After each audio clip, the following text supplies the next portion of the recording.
Hey y'all, this is Black Fist and Red Blades with a quick Blade review. This time from the movie Superman 2025.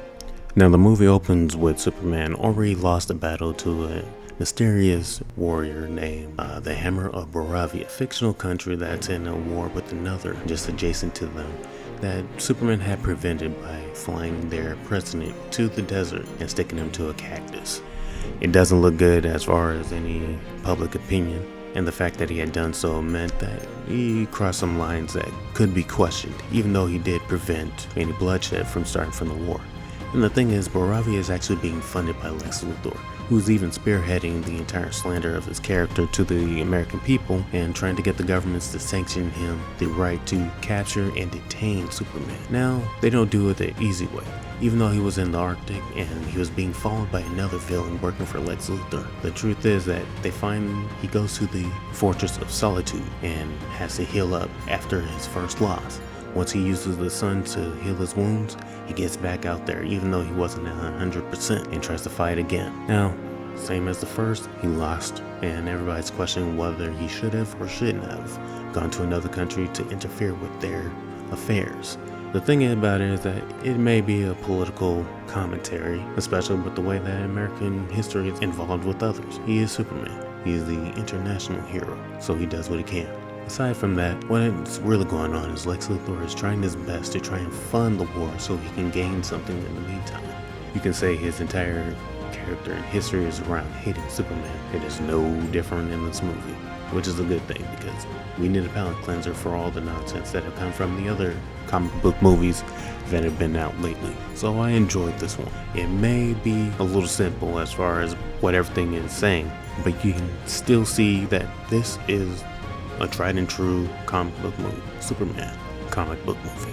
Now the way that Superman actually gets captured is that there's Crypto, the super dog who gets taken once Lex Luthor actually manages to break into the Fortress of Solitude. This way he holds him in a pocket dimension that allows him to detain more unruly people, especially political opponents or bloggers that can get in the way of others, in which they're all funding Lex Luthor, making you wonder, oh yeah, that's where he gets his billions. It also makes you wonder about some of the weird creatures and people that he actually interacts with, because if he created the entire pocket universe, who is that weird ferryman and why haven't they said anything about it? There's too many questions.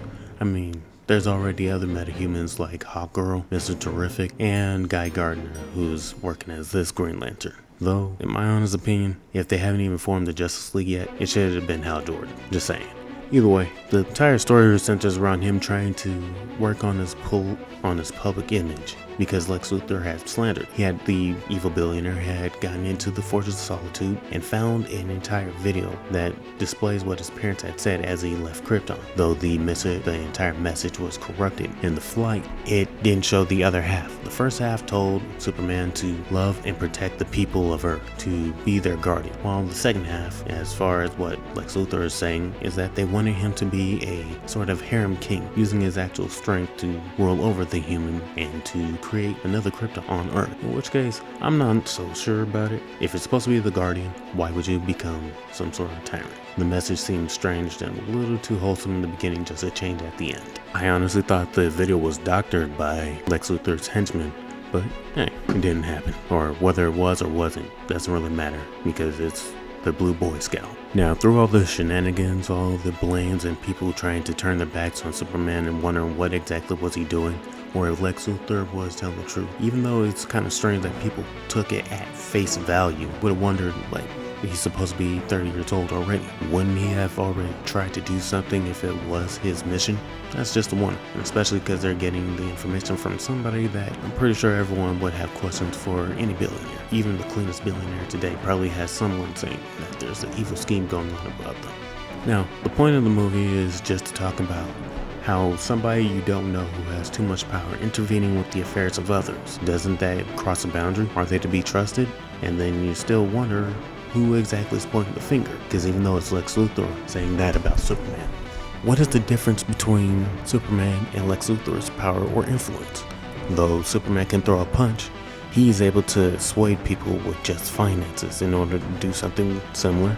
Isn't that the same thing? Aside from that entire conundrum. There's the fact that, well, who is the other Ultraman? The man who had actually beaten Superman in the beginning, and the entire key villain to why things were able to kick off. That's more of a spoiler, even though it's kind of straightforward. If you're looking at the clues, it's not really hard to find.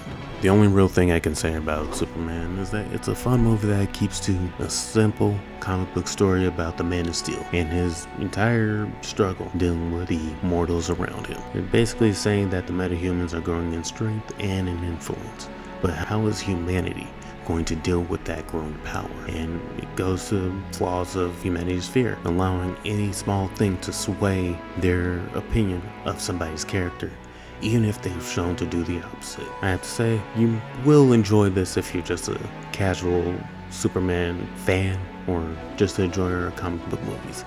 It's not so heavy-handed in the political aspects as you would expect from other movies. Even though there is a point in the end of it where it does get preachy, it's still more personal, if you could say.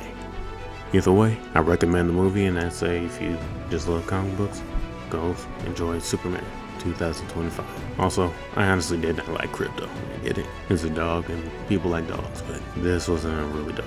This is Blackfist and Red Blade signing out. Have a good one, y'all.